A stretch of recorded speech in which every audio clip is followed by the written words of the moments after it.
எப்போவுமே இந்த ஒயிட் ரைஸில் தானே இட்லி செய்கிறோம். இன்றைக்கி ரெட் ரைஸில் செய்யலாம்னு சொல்லிட்டு ரெட் ரைஸ் இட்லிக்கு தான் ஊற வச்சேன்.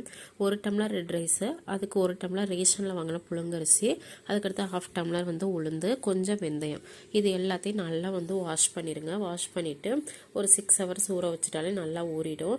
அதுக்கப்புறம் நம்ம மிக்ஸிலேயே அரைச்சிக்கலாம், இல்லை கிரைண்டர்லேயே அரைச்சிக்கலாம். நான் அன்றைக்கி கிரைண்டரில் தான் அரைச்சேன். ஸோ கிரைண்டரில் அரைக்கும் போது நார்மலாக நம்ம இட்லி எப்படி அரைப்போமோ அதே பதத்தில் அரைச்சிட வேண்டியதான்.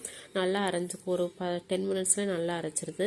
ஸோ அரைச்சிட்டு அதுக்கப்புறம் உப்பு போட்டு, கொஞ்சமாக உப்பு, தேவையான உப்பு போட்டு அதை நல்லா கரைச்சி வச்சுட்டிங்க அப்படின்னா ஒரு 8 ஹவர்ஸ் கூட ஆகாது, ஒரு 6 ஹவர்ஸில் நல்லா புளிச்சு நல்லா பொங்கி வந்துடுது.